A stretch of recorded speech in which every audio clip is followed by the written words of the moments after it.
হলে রান্নাঘরে ব্যস্ত হয়ে রান্না করছেন সাদিয়া। পাশে দাঁড়িয়ে এক মনে তার রান্না দেখছেন অয়ন্তিকা। অয়ন্তিকার ভীষণ ইচ্ছে হয়েছে নিজের হাতে রান্না করে আতিশকে খাওয়াবে, তাই একরকম জেদ করে আজ সে রান্নাঘরে ঢুকেছে। ছোট যা আফসানা এক পাশে বসে সবজি কাটছে, আর মারিয়াম তাকে এটা সেটা এগিয়ে দিচ্ছে। সাদিয়া রান্নায় বসিয়ে রেখে পাশের গ্যাসে এক কাপ চা বসালেন। মারিয়াম, মা, আমি চা করে দিচ্ছি, একটু তুই আশরাফকে দিয়ে আসবি কেমন? ছেলেটা সেই সকাল দিয়ে বাগান পরিষ্কার করছে। আশরাফের কথা শুনে মারিয়ার হঠাৎ স্থির হয়ে এলো, ভয়ে গলা শুকিয়ে গেল। চোখের সামনে ভেসে উঠল গতকালের সেই মুহূর্তটা। গতকাল দুজনে বৃষ্টিতে ভিজে গেছিল, ছোট্ট একটা ছাউনির নিচে দাঁড়িয়েছিল বৃষ্টি থামার অপেক্ষাতে। হঠাৎ আশরাফ বলেছিল তার কিছু কথা। মারিয়াম স্বাভাবিকভাবে জানতে চেয়েছিল কী বলতে চায় সে, কিন্তু পরের ঘটনাটি ছিল সম্পূর্ণ অপ্রস্তুত করে দেওয়া। আশরাফ হঠাৎ এগিয়ে এসে তাকে জড়িয়ে ধরে। এই আচরণের জন্য একদম প্রস্তুত ছিল না মারিয়াম। রাগের সঙ্গে সঙ্গে আশরাফকে একটা চড় মেরে বসে। তারপর আশরাফ জানায় সে নাকি মারিয়ামকে পছন্দ করে, তাকে বিয়ে করতে চায়। এই কথাগুলো শুনে যেন মারিয়ামের পায়ের নিচ থেকে মাটি সরে গিয়েছিল। কি বলবে কিছুই বুঝতে পারেনি। অনেক ভেবেচিন্তে শেষমেশ শুধু এটুকুতে বলেছিল এখন সে এসব নিয়ে ভাবতে চায় না। আশরাফ বারবার বোঝানোর চেষ্টা করলো সে সত্যি মরিয়মকে ভালোবাসে, কিন্তু মরিয়মের উত্তর হ্যাঁ হয়নি, কারণ সে আর নতুন করে কষ্ট পেতে চায় না, একা থাকতে চায়। সাদিয়া কি করে হয়ে গেছে, এই, নিয়ে যা। সাদিয়া ডাকে হুঁশ ফিরল মরিয়মের। ভাবনার জগৎ থেকে বেরিয়ে এসে হালকা গলে বলল, হা হা তাও। ঘামে ভিজে একেবারে নেমে গেছে আশরাফ। সকাল থেকে বাগান পরিষ্কার করতে করতে শরীরটা ক্লান্ত হয়ে পড়ছে। হাতে ধরা কাটারিটা একসময় আর শক্ত করে ধরে রাখতে পারল না। হাত ফসকে সেটা মাটিতে পড়ে গেল। সে ধপ করে মাটিতে পড়ে পড়ল। বুকটা ওঠানামা করছে, নিঃশ্বাস ভারী উঠছে। গায়ে জড়ানো গামছাটা খুলে নিয়ে মুখ, গলা, কপালের ঘাম ভালো করে মুছে নিল। ঠিক তখনই চোখে পড়ে সামনে মরিয়ম, হাতে এক কাপ চা নিয়ে ধীরে ধীরে তার দিকে এগিয়েছে। এক মুহূর্ত আশরাফের মনে পড়ে গেল গত রাতের কি সব কিছু। বৃষ্টির ছাউনিতে নিচে দাঁড়িয়ে থাকা, নিজে না ভেবে তাকে জড়িয়ে ধরা, আর সেই চর মরিয়মের চোখের সেই রাগ, অপমান, ভয় সব যেন আবার চোখের সামনে ভেসে উঠল। আশরাফের মুখের কোণে হালকা এক অদ্ভুত হাসি ফুটে উঠল। ঠিক আছে, খেলাটা একটু অন্যভাবে খেলি, মনে মনে বলল সে। সঙ্গে সঙ্গে পকেট থেকে ফোনটা বের করলো। কাউকে কল না দিয়ে ফোনটা কানে এমনভাবে ধরল, কথা বলতে শুরু করলো যেন ওপাশে কেউ আছে। হ্যালো জান, খেয়েছো? তার গলায় এমন একটা কোমলতা, এমন একটা আপন ভাব, যেন সত্যিকারে কারোর সাথে খুব ঘনিষ্ঠভাবে কথা বলছে। এই কথাগুলো শুনে মারিয়াম থমকে গেল। তার পা যেন মাটিতে আটকে গেল। চোখ বড় বড় করে সে আশরাফের দিকে তাকিয়ে রইল। জান, মাথার ভেতরটা ঝনঝন করে উঠল তার। আশরাফ আবার একটু বাড়িয়ে নাটকটা চালিয়ে গেল। ফোন কানে চেপে ধরে নরম গলা বলল, রাগ করে না জান, আজ তোমায় ঘুরতে নিয়ে যাব, ঠিক আছে?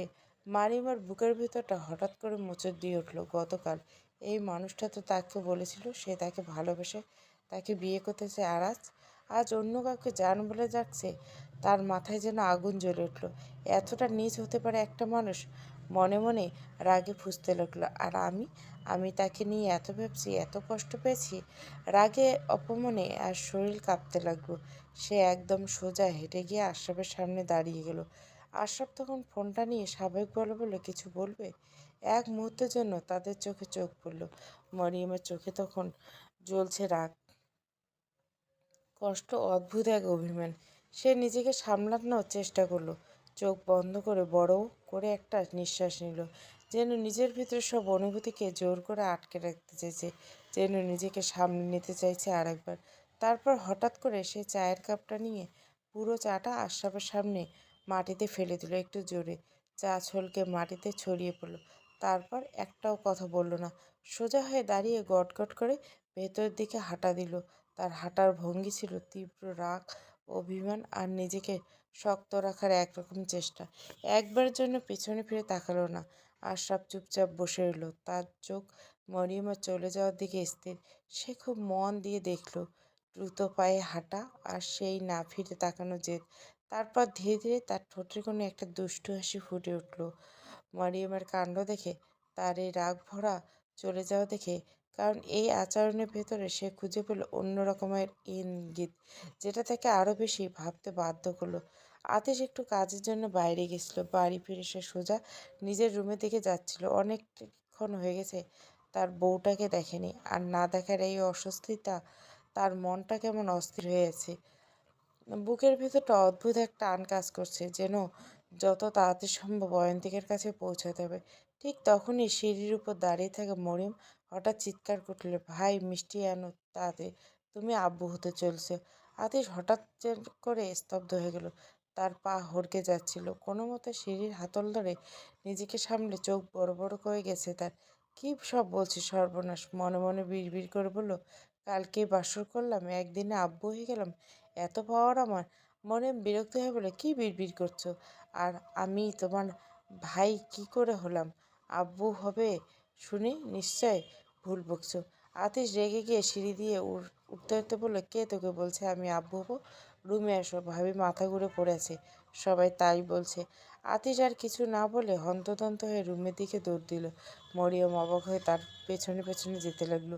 রুমে ঢুকতে আতিশ দেখলো অয়ন্তিকা বিছানায় শুয়ে আছে, তার সামনে বসে আছে আফসানা আর সাদিয়া।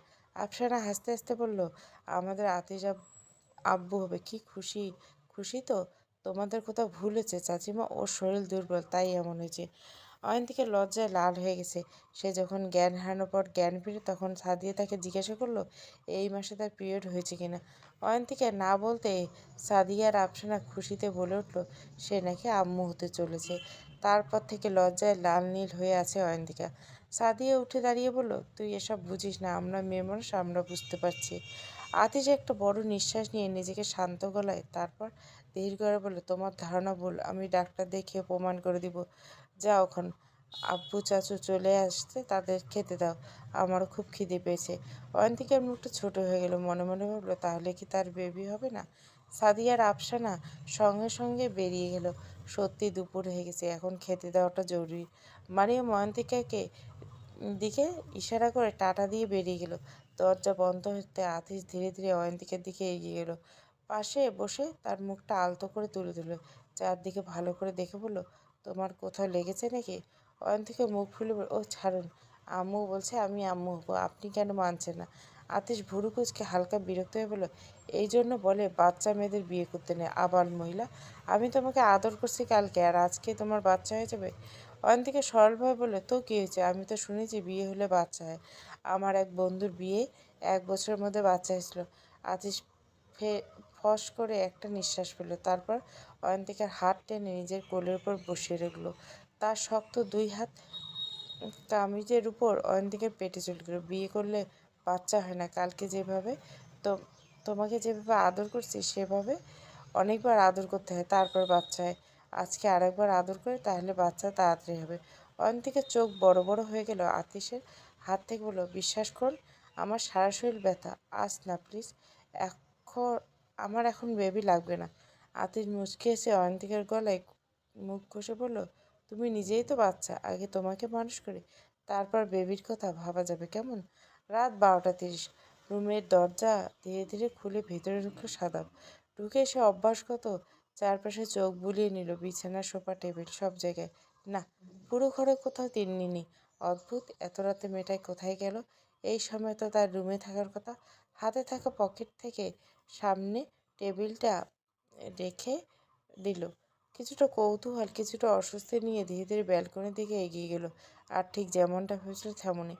ব্যালকনিতে বসে আছে তিন্নি, মাথাটা দেওয়ালে হেলান দিয়ে, চুলগুলো এলোমেলো কাঁধে ছড়িয়ে আছে, চোখ বন্ধ। সে ঘুমিয়ে পড়ছে, হয়তো অনেকক্ষণ ধরে বসেছিল। সাদাবের ভুরু কুঁচকে এলো। সে ধীরে ধীরে এগিয়ে গেল তিন্নির সামনে, হাঁটু গেড়ে বসলো। তিন্নি, এই তিন্নি! কোনো সাড়া নেই। সে আবার একটু কাছে ঝুঁকে ডাকলো, তিন্নি শুনতে পাচ্ছ? তবু কোনো উত্তর নেই। সে হাত বাড়িয়ে তিন্নির গালে আলতো করে হাত রাখলো, আর ছুতেই যেন তার বুক জ্বলে উঠল। মুহূর্তের মধ্যে সে বুঝে গেল তিন্নির শরীর জ্বরে পুড়ে গেছে। তিন্নি একটু দেরি না করে তিন্নিকে কোলে তুলে নিয়ে গেল। তার গায়ের উত্তাপ যেন তার নিজের বুক পর্যন্ত ছড়িয়ে পড়ছে। তাড়াতাড়ি করে ভেতরে এনে বিছানায় শুইয়ে দিল তাকে। তারপর দ্রুত ফোনটা হাতে নিয়ে নাম্বার ডায়াল করলো। হ্যালো, এখন কি ডাক্তারবাবুকে পাওয়া যাবে? ওপাশ থেকে কী বলা হলো সাদাবের মুখটা একটুখানি হয়ে গেল। আচ্ছা, নিরাশ হয়ে ফোনটা রেখে দিল। তারপর নিজের পকেট থেকে একটা রুমাল বের করলো। বাথরুমে গিয়ে সেটা ভিজিয়ে এনে তিন্নির পাশে বসে রুমালটা ভাঁজ করে তার কপালে আলতো করে রেখে দিল। তিন্নি, এই তিন্নি, শুনতে পাচ্ছ? তিন্নির চোখের পাতা কাঁপলো। ধীরে ধীরে সে চোখ খুলে পিট পিট করে তাকালো সাদাবের দিকে। দৃষ্টি ঝাপসা, শরীর দুর্বল।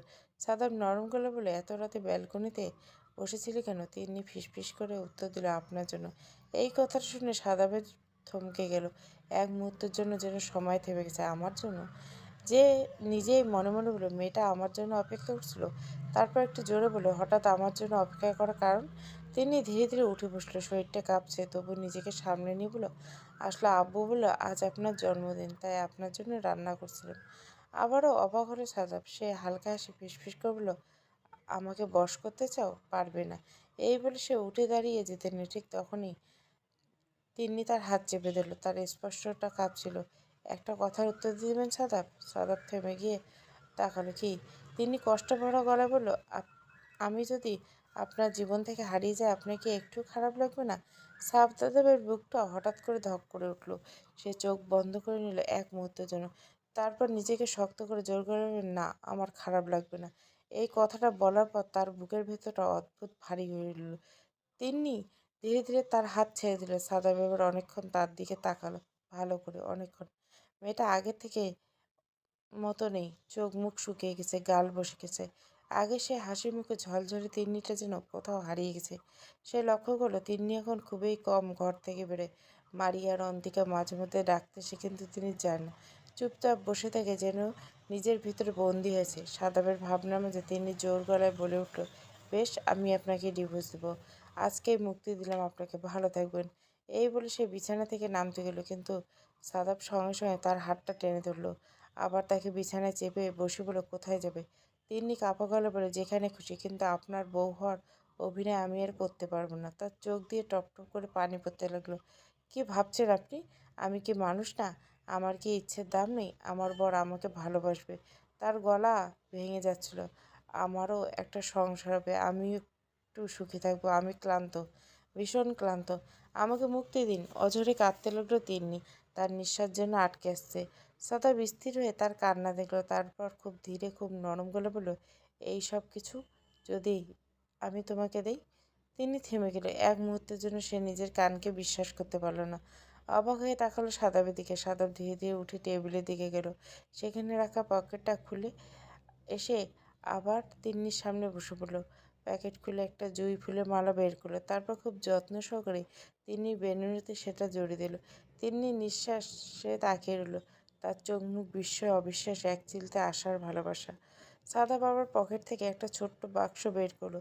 ভেতরে কাঁচের চুড়ি। এই চুড়িগুলো কাল মেলায় কিনেছিলাম তোমার জন্য। এক বন্ধুর কাছে রেখে দিয়েছিলাম, কীভাবে দেবো বুঝতে পারছি না। তিনি ধীর হাতে নিজের হাত বাড়িয়ে দিল, নীরব সম্মতি। সাদা মুচকি এসে তার হাতে এক একে চুড়িগুলো পরিয়ে দিল। তিনি হাসিটা দিকে তাকিয়ে রইল। এই হাসিটা আগের মতো নয়, একটা শান্ত, অনেক নিষ্পাপ। সাদা ভেসে বলল, আরেকটা জিনিস আছে।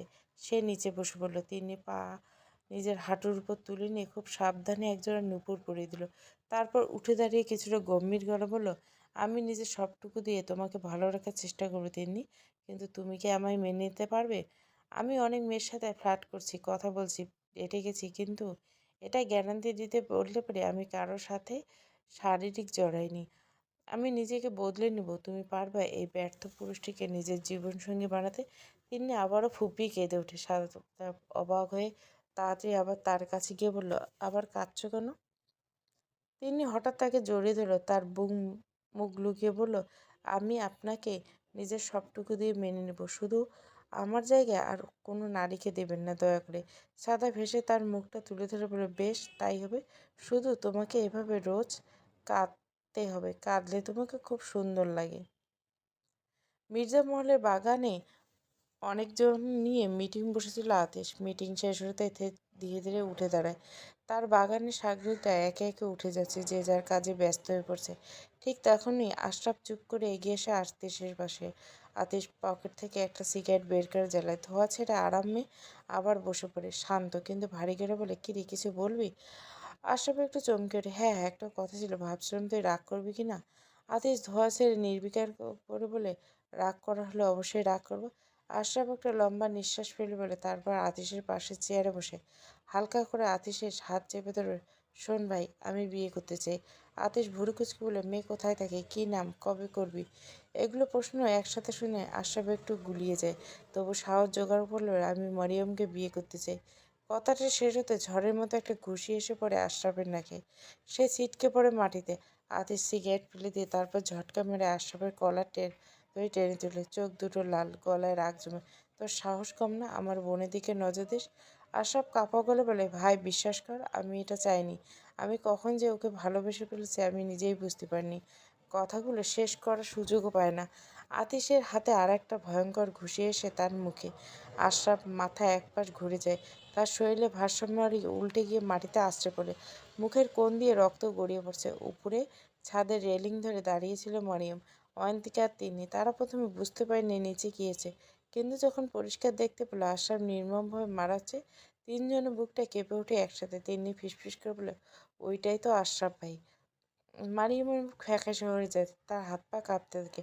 এরপর এক সেকেন্ডও দেরি না করে তিনজনে একসাথে দৌড়ে সিঁড়ির দিকে যায়। হৃৎপিণ্ডের জন্য বুক ভেঙে বেরিয়ে আসতে চাইছে মরিয়মের। আতিশ দাঁড়িয়ে আছে চোখের মতো নিয়ে। সে হঠাৎ গর্জে উঠে বলে, গার্ড! চারিদিক থেকে গার্ডরা ছুটে আসে। আতিশ দাঁত চেপে ভয়ঙ্কর ঠান্ডা গলা বলে, এই শালাকে এমন মারো যেন নিজের মৃত্যু কামনা করে। গার্ডরা এক মুহূর্ত দেরি করে না, তারা ঝাঁপিয়ে পড়ে আশরাফের উপরে। লাথি, ঘুষি, ধাক্কা, একটার পর একটা আঘাতে আশরাফের শরীরটা কুঁকড়ে যেতে থাকে। ঠিক তখনই চিৎকার করে ওঠে মরিয়ম, ভাইয়া! সে দৌড়ে এসে গার্ডদের মাঝখানে ঢুকে পড়ে, নিজের শরীর দিয়ে আশরাফকে ঢেকে দেয়। কী করছো তোমরা? থামো! আতিশ এগিয়ে এসে এক ঝটকায় মরিয়মকে টেনে তুলে। তার চোখে তখন এমন রাগ যেটা দেখে কেউ সামনে দাঁড়ায় যা। একটা ইশারা আর গার্ডরা আবার শুরু করে দেয় মারধর। অয়ন্তিকা আবার সামনে এসে, তার চোখে রাগ প্রতিবাদ মিশেছে। কি করছেন আপনি? কেন মারছেন ওনাকে? আতিশ ধীরে ধীরে তার দিকে তাকায়, তারপর স্বর নিচু কিন্তু ভেতরে যায়, তুমি চুপ থাকো, ছোট মানুষ বড়দের ব্যাপারে নাক গলিও না। মরিয়ম নিজের হাত ছাড়ানোর চেষ্টা করতে করতে কাঁদতে কাঁদতে বলে, ভাইয়া প্লিজ আর ওনাকে মেরো না। তার চোখের সামনে প্রতিটা আঘাত যেন তার নিজের বুকের উপর পড়ছে। আশরাফের শরীর কাহিল হয়ে যাচ্ছে, তবুও সে কোনো শব্দ করতে পারছে না, শুধু সহ্য করছে। আতিশ ঠান্ডা গলা বলে, তো আমি কি করব? হঠাৎ মরিয়ম হাঁটু গেড়ে বসে পড়ে, তার হাত দুটো আতিশের পায়ে, চোখে ভরা পানি। ভাইয়া প্লিজ ওনাকে বাঁচান। কেন? তুই ওকে ভালোবাসিস? মরিয়ম থমকে যায়, তার ঠোঁট কাঁপে। না মানে? কিন্তু সে আর মিথ্যে বলতে পারে না। চোখ বন্ধ করে কান্নার মাঝে বলে, হ্যাঁ ভালোবাসি, আমি ওনাকে অনেক ভালোবাসি। এই স্বীকারোক্তি যেন বাতাসকে ভারী করে তোলে। আতিশ কিছুক্ষণ চুপ থাকে, তার চোয়াল শক্ত হয়ে যায়। তারপর হঠাৎ গর্জে ওঠে, এই ওকে ছেড়ে দে। গার্ডরা সাথে সাথে থেমে যায়। মরিয়ম ছুটে গিয়ে আশরাফকে তোলে। তার শরীর প্রায় নিস্তেজ, মুখ, হাত, বুক সব জায়গায় আঘাতের দাগ। আশরাফ ভাই চোখ খুলুন প্লিজ। সে কাঁদতে কাঁদতে তার মুখে হাত বুলে। আশরাফ কষ্ট করে চোখ খুলে একটু হাসে। রক্তমাখা সেই হাসিতে অদ্ভুত শান্তি, যেন এই সব কষ্ট, সেই মায়ের সব কিছু সে মেনে নিছে শুধু মরিয়মের ভালোবাসার স্বীকারোক্তির জন্য। দূরে দাঁড়িয়ে তিনি নিঃশব্দে সব দেখছেন, তার চোখ বড় বড় হয়ে আসছে। কিন্তু অয়ন্তিকা আর চুপ থাকতে পারে না। সে দৌড়ে গিয়ে পাশ থেকে একটা লাঠি তুলে নেয়, সরাসরি আতিশের দিকে ছুটে যায়। আতিশ হতভম্ব, এই এই কি করছো? অয়ন্তিকার চোখ লাল হয়ে বলে, শুধু শুধু ভাইয়াকে বলেন, আজ আমিও দেখব আপনার এত রাগ কেন। আতিশ পিছিয়ে যায়, এই আমি তোমার স্বামী, এই লাঠি ফেলে দাও, বুঝিয়ে বলছি। কিন্তু অয়ন্তিকা থামে না, সে পাগলের মতো লাঠি নিয়ে আতিশের পেছনে দৌড়াতে থাকে। আতিশ বাধ্য হয়ে বাগানের পিছনের দিকে দৌড় দেয়। আতিশ দৌড়াতে দৌড়তে হঠাৎ রুমের ভিতরে ঢুকে যায়, পেছনে অয়ন্তিকাও ঢুকে পড়ে। ঠিক তখনই দরজাটা বন্ধ হয়ে যায়। এক মুহূর্তের মধ্যে পুরো অন্ধকার ডুবে যায়। ধুলোর গন্ধ, পুরনো কাঠের গন্ধ আর নিস্তব্ধতা সব মিলিয়ে একটা অদ্ভুত পরিবেশ তৈরি হয়। অয়ন্তিকা থেমে যায়, তার বুকের দ্রুত ওঠানামা করছে। মিনমিন করে বলে, কোথায় গেলেন আপনি? কোনো উত্তর নেই। আরও ভয় পেয়ে যায় আতিশ ভাই। হঠাৎ পেছন থেকে একটা গরম নিঃশ্বাস এসে তার ঘাড়ে পড়ে, সে কেঁপে ওঠে। তারপর আতিশ পিছন থেকে তাকে জড়িয়ে ধরে। অয়ন্তিকের শরীর এক মুহূর্তের মধ্যে স্থির হয়ে যায়। তার হাত থেকে লাঠিটা পড়ে যায়। মাটিতে হালকা শব্দ হয়। আতিশ ধীরে ধীরে তার ঘাড়ের কাছে মুখ নিয়ে তার গলার কাছে ঠোঁট ছোঁয়। অয়ন্তিকের শ্বাস আটকে আছে। বাইরে চলুন, এখানে ভয় লাগছে, সে কাঁপা গলায় বলে। আতিশ খুব নিচু ফিসফিস গলা বলে, অন্ধকার তো খেলা বেশি ভালো হয় যার। অয়ন্তিকের বুক ধড়ফড় করছে। ছাড়ুন, কি করছেন আপনি? সে তোতলিয়ে থাকে। আতিশ এবার ধীরে তাকে নিজের দিকে ঘুরিয়ে নেয়। অন্ধকারে তাকে মুখ স্পষ্ট দেখা যায় না, শুধু একে অপরের শ্বাসের শব্দ শোনা যায়। দুজনের মাঝে দূরত্ব নেই বললেই চলে। আতিশ তার মুখের খুব কাছে ঝুঁকে আসে। তার আঙ্গুলগুলো ধীরে ধীরে অয়ন্তিকের কাঁধ থেকে নেমে যায়। অয়ন্তিকা পিছু হটতে চায়, কিন্তু পেছনের দেওয়ালে আর জায়গা নেই। আতিশ ভাই প্লিজ, তার গলা কেঁপে ওঠে। কিন্তু কথাগুলো শেষ হওয়ার আগে আতিশের ঠোঁটের উপর নিজের ঠোঁট রাখে। প্রথমে হালকা, তারপর ধীরে ধীরে স্পর্শ গভীর হয়। আতিশ শরীর যেন শক্ত হয়ে, তার চোখ বন্ধ, সে অজান্তে সে মুহূর্তে নিজের ভারসাম্য হারিয়ে ফেলে। আতিশ তাকে তার হাত শক্ত করে জড়িয়ে ধরে থাকে। অয়ন্তিকার আঙুলগুলো শ্বাস নিতে কষ্ট হচ্ছিল তার, তবুও দূরে সরাতে পারছিল না। আতিশ তাকে ধীরে ধীরে তুলে নেয় পাঁজাগুলো। অয়ন্তিকা আবার হয়ে ওঠে, কিন্তু প্রতিবাদ করার শক্তিটা যেন হারিয়ে যায়। হঠাৎ আতিশ ভেতরের নিয়ন্ত্রণটাকে যেন ভেঙে দেয়। তার চোখ আবার সেই বেপরা আগুনে জ্বলে ওঠে। এক মুহূর্ত দেরি না করে অয়ন্তিকা কাছের টেবিলটার উপর বসিয়ে দেয়। টেবিলের উপর রাখা সব কিছু ঝনঝন করে মেঝেতে পড়ে যায়। কাচের শব্দ, ধাতব শব্দ, ঘরের নীরবতা ভেঙে চুরমার হয়ে যায়। অয়ন্তিকা ভয় পেয়ে যায়, তার চোখ বড় হয়ে ওঠে। সে তাড়াতাড়ি টেবিল থেকে নেমে পড়ে। তার বুক ধড়ফড় করছে, শ্বাস নিতে ঠিক মতো পারছে না। আতিশ আবার এগিয়ে আসে, তারপর থামার কোনো ইচ্ছে নেই তার চোখে। এই দৃষ্টি আগ্রাসী নীরবতা অন্ধকারের ভিতর ভয় ঢুকিয়ে দেয়। সে আবার এক মুহূর্ত দাঁড়ায় না, হঠাৎ করে দৌড়ে দরজার দিকে যায়। কাপা হাতে কপাট খুলে ফেলে, দরজা খুলে যায়। এক সেকেন্ড পেছনে তাকায় না, দৌড়তে দৌড়তে বেরিয়ে এসে তার পায়ের শব্দ দূরে মিলিয়ে যায়। ঘরটা আবারও নিস্তব্ধ হয়ে পড়ে। আতিশ স্থির হয়ে দাঁড়িয়ে থেকে, তার চোখের জানলার দিকে, কিন্তু পা যেন অগ্রসর না। তার বুকটা ওঠানামা করছে। সে গভীর শ্বাস নিচ্ছে বারবার, যেন নিজেকে সামলানোর চেষ্টা করছে। পুরো মির্জাফর পুরনো দিনের গাম্ভীর্যে ভরা এক বিশাল বাড়ি, উঁচু উঁচু ছাদ, লম্বা করিডোর, আর করিডোর জুড়ে ছায়ার খেলা। সন্ধ্যা নেমেছে অনেকক্ষণ আগে। চারপাশে এক ধরনের নীরবতা ছড়িয়ে আছে, যেন বাড়িটাও নিজের ভেতরে ডুবে গেছে। দূরে কোথাও মসজিদে আজানের শেষ ধ্বনি মিলিয়ে গেছে অনেক আগে। আকাশের গাঢ় নীলে রঙের চাদর, আর তার মাঝে জ্বলজ্বল করছে কয়েকটা তারা। বাড়ির ভিতরে হালকা হলুদ আলো জ্বলছে, একটা শান্ত ঘরোয়া আবহাওয়া তৈরি হচ্ছে। আতিশ বাড়িতে নেই। কিছুক্ষণ আগে হঠাৎ ফোন আসে তার কাছে। ফোন ধরার পর থেকে তার মুখের ভাব যেন পাল্টে গেছিল, গভীর কিন্তু চিন্তিত। তাড়াহুড়ো বেরিয়ে যাওয়ার সময় যেন কোথাও একটা অস্থিরতা ছিল তার ভেতরে। যাওয়ার সময় অয়ন্তিকা দরজার কাছে দাঁড়িয়েছিল, চোখে একটু অভিমান, ঠোঁটে হালকা হাসি। শুনুন, আসার পথে ফুচকা নিয়ে আসবেন প্লিজ। আসতে থেমে গিয়ে তার দিকে তাকিয়েছিল একবার। সেই চাহনিতে ছিল অদ্ভুত এক মায়া। হালকা হেসে বলছিল, আচ্ছা নিয়ে আসবো। অয়ন্তিকা তখন মৃদু হাসিতে ভরে উঠছিল। সেই ছোট ছোট কথাগুলো এখন তার কাছে অনেক বড় সুখের লাগে। এখন সে বিছানায় বসে আতিশের কয়েকটা কাঁচা শার্ট ছাড়িয়ে আছে। তারপর একটা শার্ট হাতে নিয়ে যত্ন করে ইস্ত্রি করছে। তার আঙুলগুলো খুব সাবধানে কাপড়ের ভাঁজে রাখছে, যেন শুধু কাপড় না, নিজের ভালোবাসাটাকেও ঠিকঠাক করে গুছিয়ে রাখছে। এই কাজগুলো করার সময় তার মুখে অদ্ভুত এক শান্তি, কারণ এই কাজগুলো করতে তার ভালোই লাগে। আতিশ অনেকবার বলছে এসব করতে হবে না, কাজের লোক আছে, কিন্তু অয়ন্তিকা শুনেনি। সে চায় নিজের হাতে আতিশের সব কিছু গুছিয়ে রাখতে।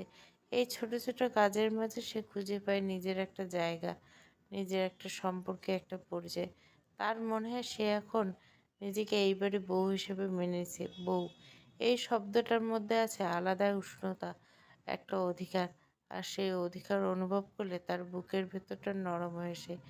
এই বাড়ি এখন তার নিজের মনে হয়। এই মানুষগুলো, সেই পরিবেশ, সব কিছুই যেন ধীরে ধীরে তার ভেতরে জায়গা করে নিয়েছে। সে সুখী, ভীষণ সুখী। কিন্তু জীবনে কি কখনো কাউকে এত সুখ দিয়ে দেয়? এত শান্তি, এত পূর্ণতা, এগুলো কি সত্যি তার কপালে সইবে? হঠাৎ সেই শান্ত পরিবেশটা ভেঙে যায়। অয়ন্তিকা একটা কম্পিত হাঁপাতে থাকা গলা ভেসে আসে। দরজায় ধাক্কা মেরে দৌড়ে ভেতরে ঢুকে তিন্নি। তার চুল এলোমেলো, শ্বাস প্রায় বন্ধ হয়েছে, চোখ দুটো ভয়ে বড় বড় হয়েছে। অয়ন্তিকা চমকে তাকায়। তার হাত থেমে যায় স্ত্রীর মাঝখানে। কি হয়েছে? তিন্নি কয়েক সেকেন্ড কথা বলতে পারে, শুধু হাঁপাতে থাকে। তারপর কাঁপা গলায় বলে ওঠে, সর্বনাশ হয়ে গেছে। অয়ন্তিকা বুকটা ধক করে ওঠে। মনে হয় কেউ যে হঠাৎ করে তার ভিতরে ভয় ঢেলেছে। কি হয়েছে বলতো? নীলার সাথে খুব খারাপ কিছু হয়েছে, এই একটা কথাই যথেষ্ট। অয়ন্তিকার হাত থেকে স্ত্রী পড়ে যায় চোখে। তার চোখ ফাঁকা হয়ে যায়।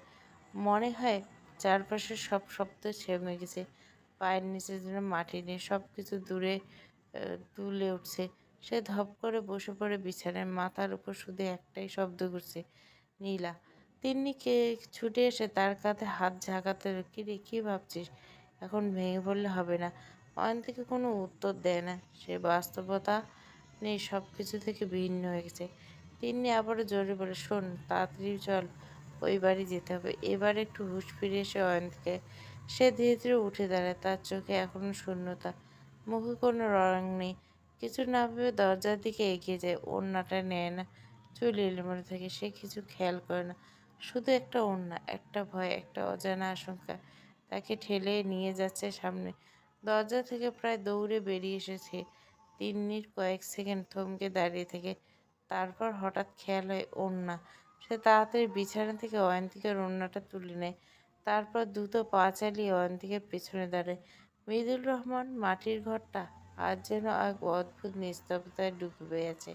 সেখানে শুধু ভারী দমবন্ধ করা নীরব। ঘরের ভেতরে পা রাখলে বোঝা যায় এখানে কিছু একটা ভয়ঙ্কর ঘটেছে।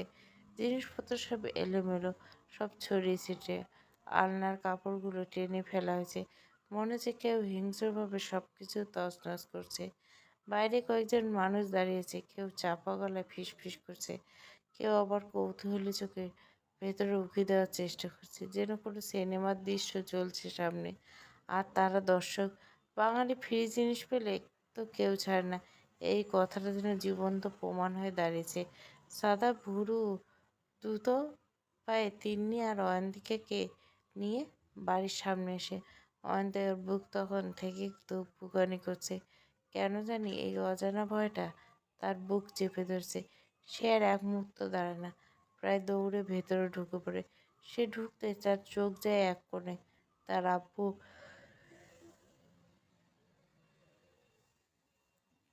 মাথায় হাত দিয়ে মাটিতে বসে আছে, চোখ দুটো ফাঁকা, স্থির, কোনো প্রতিক্রিয়া নেই। মনে হচ্ছে তিনি অনুভব করছেন, কিন্তু কিছু অনুভব করছেন না। অয়ন্তিকার গলা শুকেছে। আব্বু ডাকতে চায়, কিন্তু শব্দ বেরোয় না। সে আর দাঁড়ায় না। তার ভেতরে আতঙ্ক তাকে ঠেলে নিয়ে যায় ভেতরে। দৌড়ে যায় নীলা আর তার ঘরের দিকে। ঘরের দরজা ঠেলে ভেতরে ঢুকতে সব শেষ হয়ে গেছে। সব শেষ হয়ে গেছে। আমিনার বুক ফাটা কান্নার শব্দটা ঘর কেঁপে ওঠে। এখানে সমাজে মুখ দেখাবে কী করে? আমার বাচ্চাটার সাথে এই কী হলো? অয়ন্তিকা স্থির হয়ে যায় দরজার সামনে। তার পা যেন মাটিতে গেছে আছে। বিছানায় ধীরে ধীরে চোখ যায় বিছানার দিকে। নীলা নড়াচড়া নেই, নিঃশব্দে শুয়ে আছে, চোখ দুটো খোলা কিন্তু দৃষ্টি ফাঁকা। সে উপরের দিকে তাকিয়েছে, যেন কিছু একটা দেখছে। কেউ কাঁদছে, কেউ ডাকছে, কিছুই যেন তার কানে পৌঁছাচ্ছে না। তার মুখটা দেখে অয়ন্তিকের নিঃশ্বাস আটকে যায়। মুখটা অস্বাভাবিকভাবে ক্ষতবিক্ষত। মনে হয় কেউ যেন নিষ্ঠুরভাবে ছিঁড়ে ফেলছে, আচ্ছা দিচ্ছে, নষ্ট করে দিছে। এটা রাক্ষসের নিষ্ঠুরতা লেগে আছে সেই চিহ্নগুলিতে। নীলা অয়ন্তিকার ঠোঁট কাঁপে। সে ছুটে গিয়ে আমিনাকে জড়িয়ে দেয়। কাঁদে না আম্মু, কাঁদে না। আল্লাহ সব আছেন, সব দেখছেন। তিনি নিশ্চয় বিচার করবেন। তার গলা ভেঙে আসে। তবুও নিজেকে শক্ত রাখার চেষ্টা করে। এমনটা করে না আম্মু, এমন করলে। আমি না হাঁপাতে হাঁপাতে বলে, জানি না রে মা, তোর আব্বু আর আমি একটু বাইরে গেছিলাম। তিনি একবার নীলার দিকে তাকান, তারপর আবার কান্নায় ভেঙে পড়েন। নীলা বাড়িতে ছিল, ফিরে এসে দেখে আমার মেয়েটা এই অবস্থায় পড়েছে। সব কিছু এলোমেলো। আমার আমরা আমাদের মেয়েকে রক্ষা করতে পারিনি। শেষ কথাটা বলে তিনি ভেঙে পড়েন। অয়ন্তিকার চোখ ভিজে যায়, কিন্তু সে নিজেকে সামলায়। ধীরে ধীরে এগিয়ে যায় নীলার কাছে। বিছানার পাশে সে কাঁপা হাতে নীলার হাতটা দেয়। এই নীলা, নীলা। তার গলা নরম হয়ে আসে। এসব কে বলছে? তুই বল একবার, কিছু একটা বল। নীলার চোখের কোণ দিয়ে ধীরে ধীরে পানি গড়িয়ে পড়ে। সে অয়ন্তিকের দিকে তাকায়। তার চোখ ভয়, অসহায়তা আর একটা গভীর শূন্যতা। তার ঠোঁট কাঁপে, কিন্তু শব্দ বেরোয় না। অয়ন্তিকা আবার ভেঙে পড়ে। বল না বনু, একজন ছিল না অনেকজন? তুই চিনিস ওদের, বল। কথা বলতে বলতে সে কেঁদে দেয়। ঠিক তখনই তিন্নি ধীরে ধীরে ঘরের ভিতরে প্রবেশ করে। তার পা ভারী হয়ে গেছে। একবার চারপাশে তাকাতে সব বুঝে যায়। তার বুকের ভিতরটা মোচড় দিয়ে ওঠে। নীলা তার কাছে শুধু অয়ন্তিকার বোন না, নিজেরও ছোট বোন। এই অবস্থায় তাকে দেখে যেন নিঃশ্বাস নিতে পারছে না। তার চোখ ভিজে যায়, গলার শব্দ আটকে যায়। দরজার কাছে দাঁড়িয়ে শ্বাস আটকে যায় তার। ঠিক তখনই নীলার ঠোঁট কাঁপে, ভাঙা ক্ষীণ একটা শব্দ বেরোয়, দুলাভাই। শব্দটা এতক্ষণ ক্ষীণ যেন বাতাসে মিলে যায়, কিন্তু সেই শব্দটুকু ঘরের ভেতর সবাইকে পাথর করে দেওয়ার জন্য যথেষ্ট। অয়ন্তিকে পুরো শরীর কেঁপে ওঠে, বাকরুদ্ধ হয়ে যায় সে। বুকের ভেতরটা যেন কেউ ছুরি দিয়ে ক্ষতবিক্ষত করে চলেছে। অন্তর্ঘাতের দহন পর্ব ৮। আর কোনো রানিং গল্প দিব না, পুরো গল্পটা প্লে লিস্টে। নতুন গল্প শুরু করব। আর অন্তর্ঘাতের দহনটা বুঝি আর এক